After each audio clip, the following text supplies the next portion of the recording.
Good morning. Guten Morgen. Grüß Gott. I see you mentally excited about the keynote. So let me start with some physical exercise to get you warmed up, because I will be speaking pretty fast because there are a lot of things to talk about today. So let me ask you to raise your left hand if you have any experience building for Jira server or data center. Wow, nearly everyone. All right, keep it up, please, for me. Now, your right hand if you have any experience building for Jira Cloud. Ooh, many of you. Now, bear with me. If you have only one hand up, no matter left or right, you can put it down. Yeah, now everyone with two hands up, you need to stay like this until the end of the talk. No, I'm not that cruel. Yeah, you can put those down, but if you remember, any of you who had both hands up, I would really love you to stand up for me. Please don't be shy. I want to see all of you. All right, some 30% of the audience. And now the trickiest question. So please bear with me. If you love building for server more than for cloud, you can sit down. All right, I believe I now have everyone who is excited about building for cloud more than for server, right? Awesome. So let me share with you my genuine thank you, because you make my work worthwhile. And a round of applause from me for you. Yes, you can sit down now and relax. I also want to thank you, each and every one of you who had your right hand up, indicating that you have experience building for Jira Cloud, because thanks to you, we already have 670 public apps in Atlassian Marketplace, which is amazing, I believe. But I did that initial exercise to figure out if some myths that we are hearing are actually true or not. What we keep hearing as some rumors is that building apps for Jira Cloud is not that easy or not as fun as you used to know, like if you have experience with server, or it's not as easy as you would expect it to be. So my goal for today is to convince you that we are doubling down our investments to make your life as cloud app developers easier, to enable you to build even more flexible, richer apps for Jira Cloud. Then I would also talk a little bit about our plans for the future, share with you what we are considering as a future improvement, and also my favorite topic, a couple of best practices on building apps that are performant at scale. But before we get into the gist of the talk, I let myself quickly summarize the Atlassian Connect framework, which is used to build apps for Atlassian cloud products. For many of you, this is old news, but I saw that there are a few people who may be completely new to this concept. So really, very quickly, Atlassian Connect is based on a few widely known concepts. So it uses REST APIs, webhooks, and iframes. So if you are familiar with those concepts, it should be pretty easy for you to start building. And if you follow our documentation and have your app ready, what happens? We've got Jira on one side and your app on the other side. This distinction is important to indicate that your app will sit in an environment that is separate to Jira.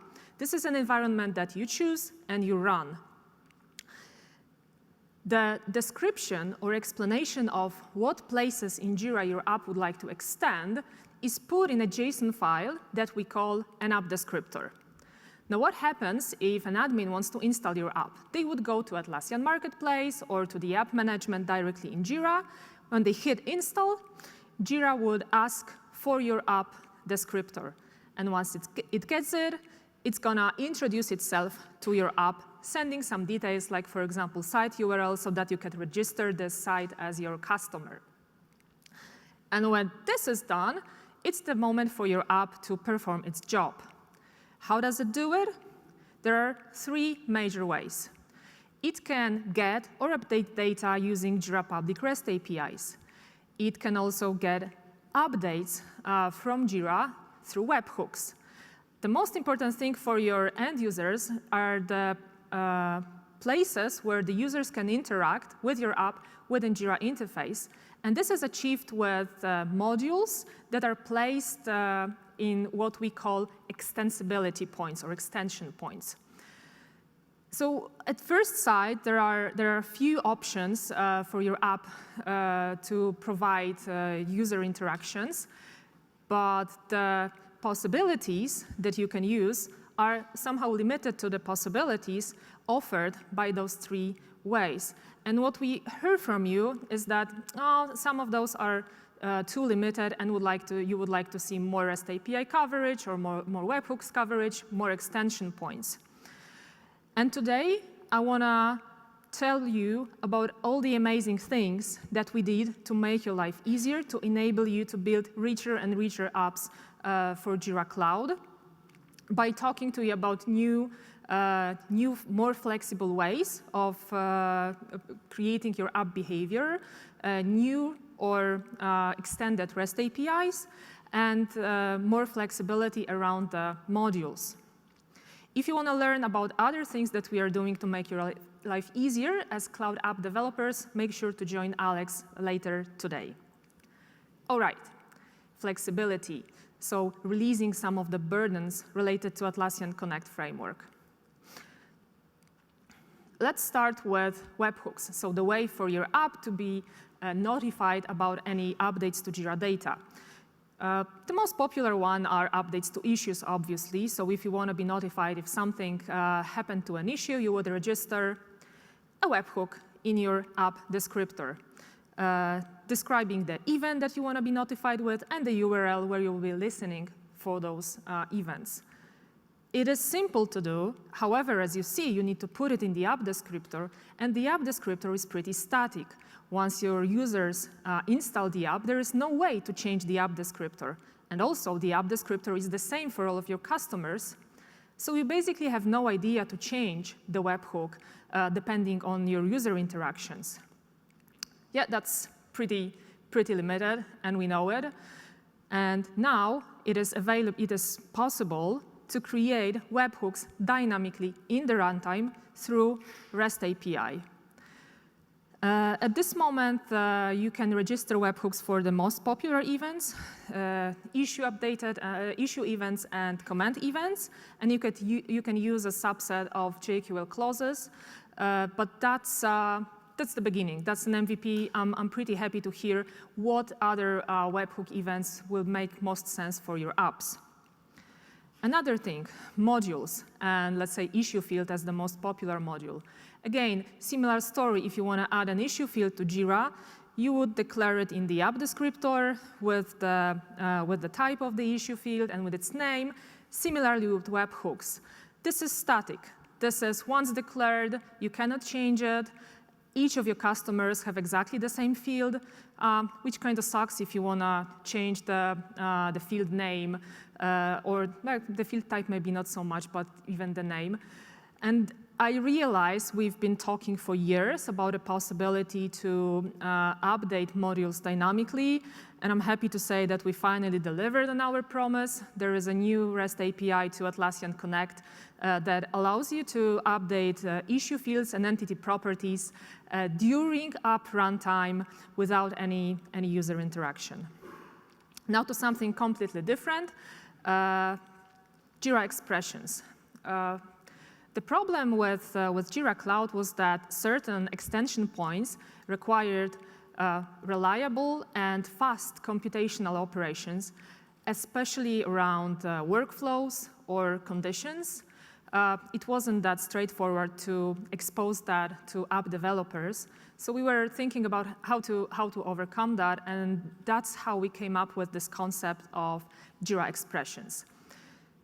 Jira expressions is a domain-specific language that you can use to evaluate certain computational expressions against Jira data.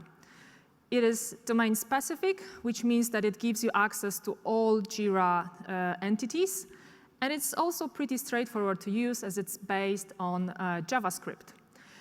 I realize this sounds a little bit abstract, so I highly encourage you to follow our documentation on this topic, which is pretty exhaustive, and it provides a couple of examples.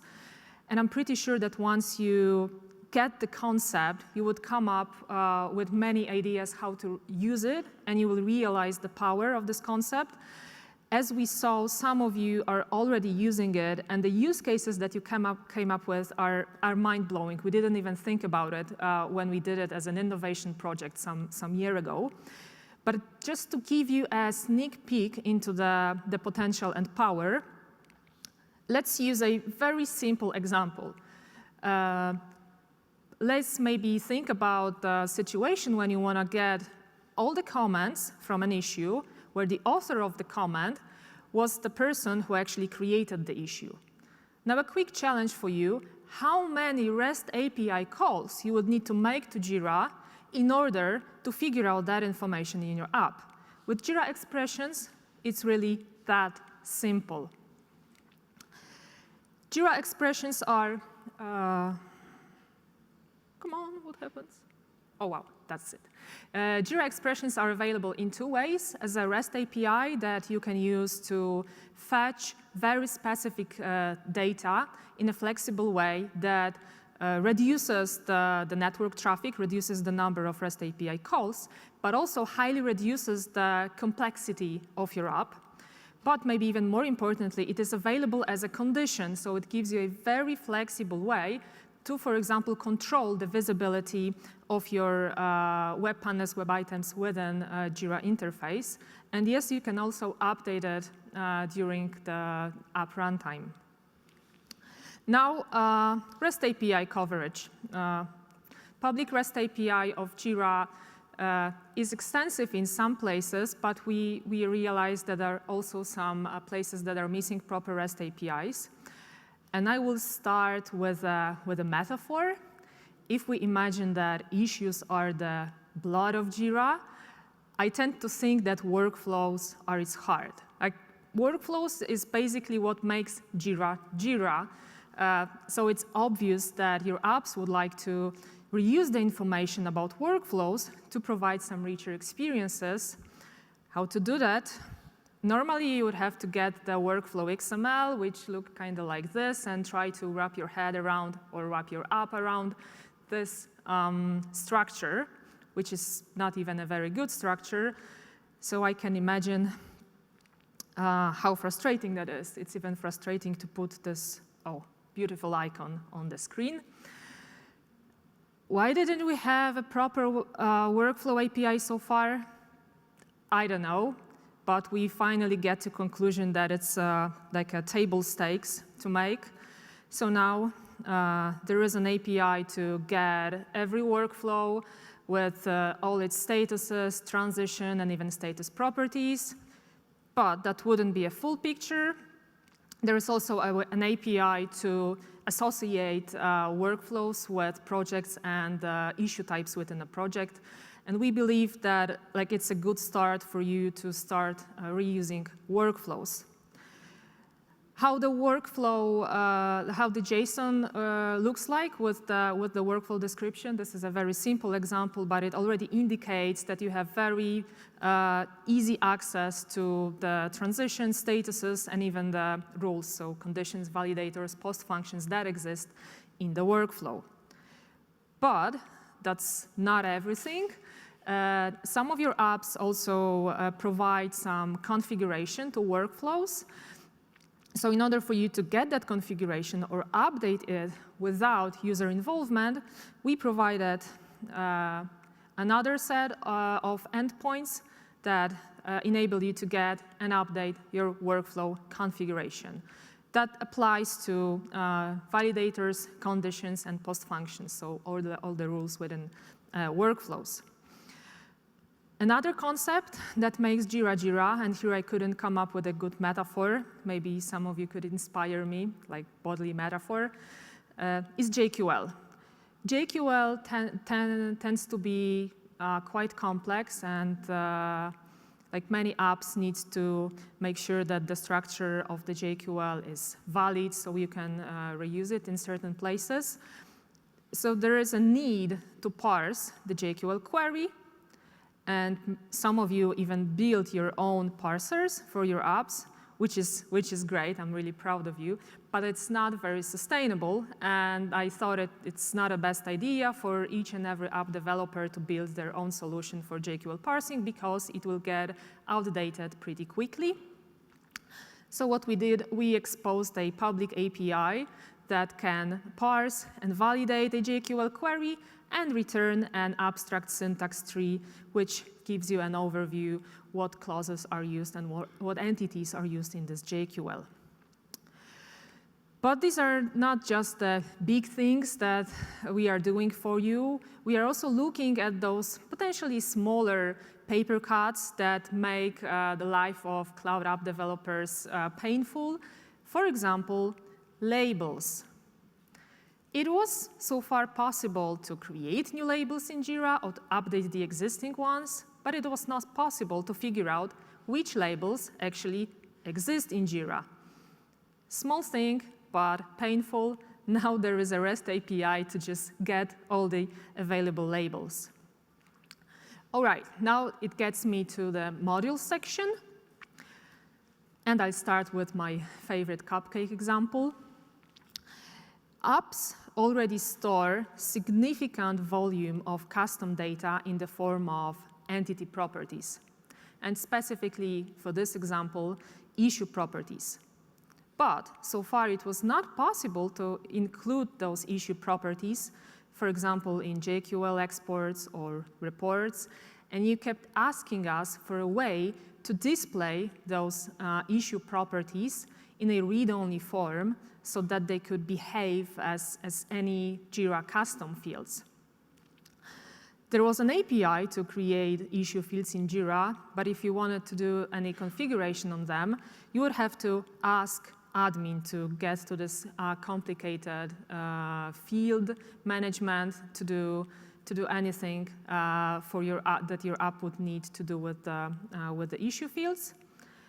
And now it is possible to use the read-only custom fields that will use your issue properties for strings, numbers, dates, and yeah, that enables you to, for example, do calculated issue fields.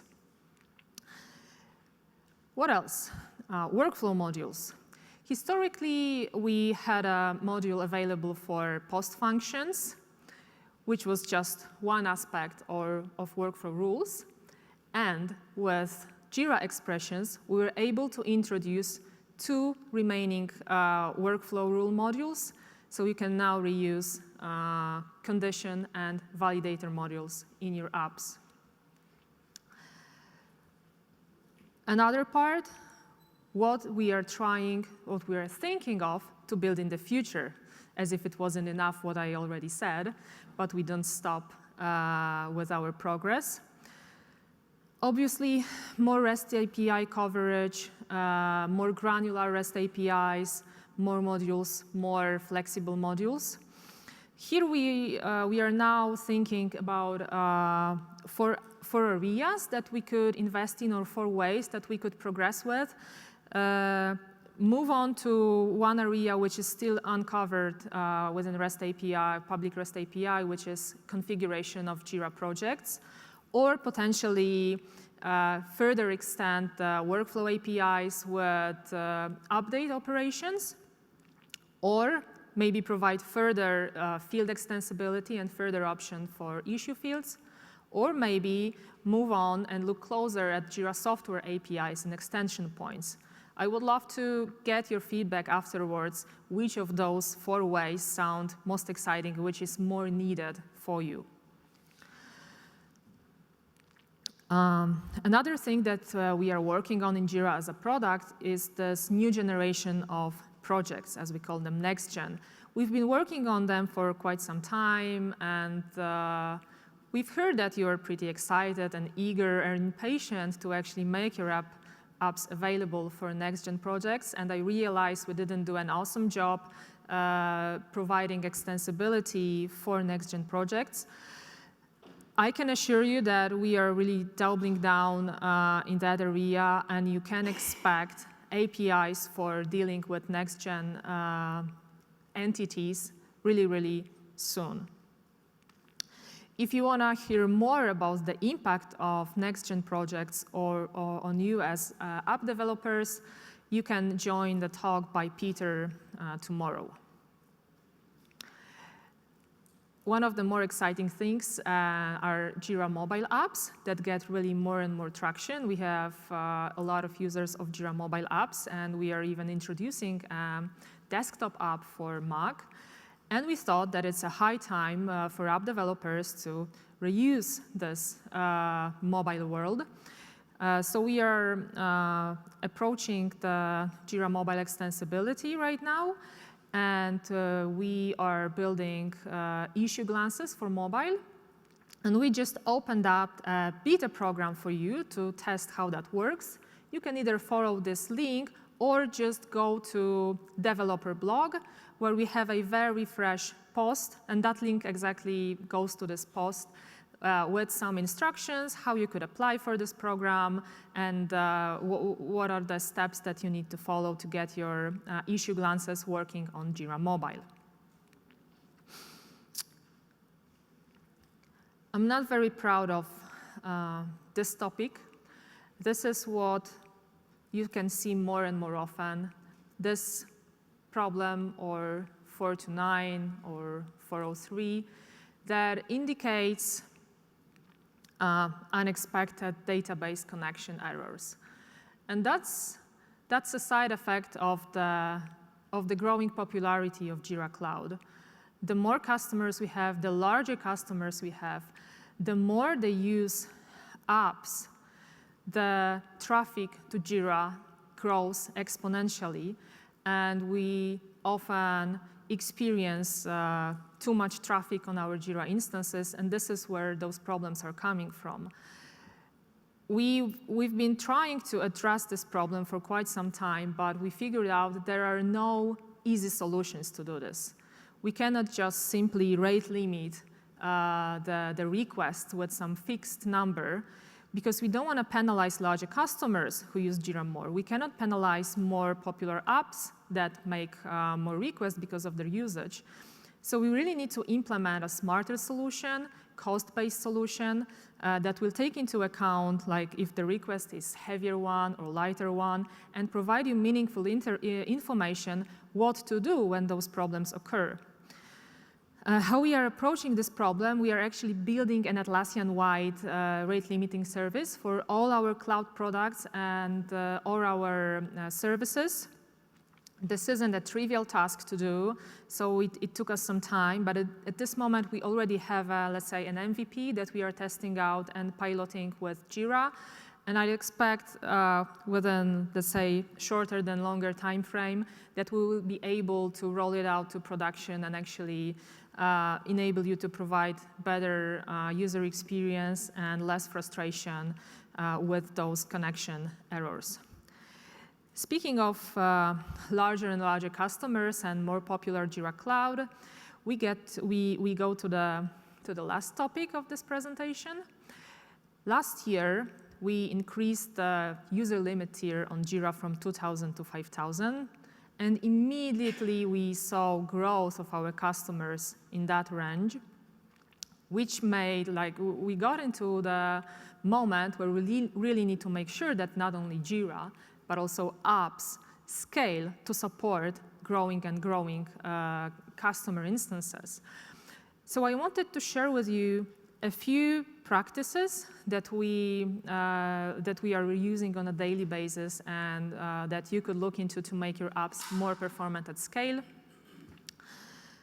Very quickly, because there will be another talk from Raimons, who is going to give you, like, his perspective as an app developer on how to reuse those concepts, but just to bring back those, let's say, best practices. For instance, if you want to get information on Jira data, you would You may, by default or normally, try to get this data individually about each entity. Like this is the first endpoint that you see in the documentation, which works if there are a few entities. But what if there are 1,000 projects? Some of our customers have 5,000 projects. Like, you know, there are going to be 5,000 requests, which is not awesome. So in order to improve the situation, we have bulk APIs that allow you to fetch like bulk information about a few entities in a single REST API call. And this is definitely a recommended approach. Those bulk API endpoints are already available for a few Jira entities. But there are also limitations to bulk APIs as well. Some of you point out that the page limit is a little bit too low, or the fact that you can only fetch 5 entity properties is also a little bit too low. There is a reason to that, obviously. The computational complexity on Jira and the load on Jira needs to be under control, so we cannot make it unlimited. However, with Jira expressions that are really, really fast, it is now possible for us to increase those limits to 1,000 when it comes to number of pages and 10 when it comes to number of fetched entity properties. So if you haven't been convinced so far to give a try to Jira expressions, I do hope that these numbers are really, really convincing to you. Boom, bulk APIs as a first choice for better, more performant apps at scale. And Jira expressions, yeah, even more awesome. Another thing related to fetching updates from Jira about like what changed in its data. You can think about the approach where you would keep asking Jira for the same data frequently, and this is the approach that we call polling. And you would use REST API to do that. But there are 2 problems with this approach. First one, it doesn't really scale because you keep asking, you keep making those requests, and then you get only data which is up to date at a frequency that you make those calls. So you would increase the frequency, which makes it even more problematic for Jira and increases the network traffic. Not recommended approach. You would know that webhooks are the better solution for this. So you would register a webhook in Jira saying what kind of data updates are interesting for you, filtered out by JQL, and you would have a URL where those updates would come to you as they happen in Jira. We've heard from you that there is a problem with this approach, that our webhooks are not very reliable. You would see that some updates were not delivered to your app.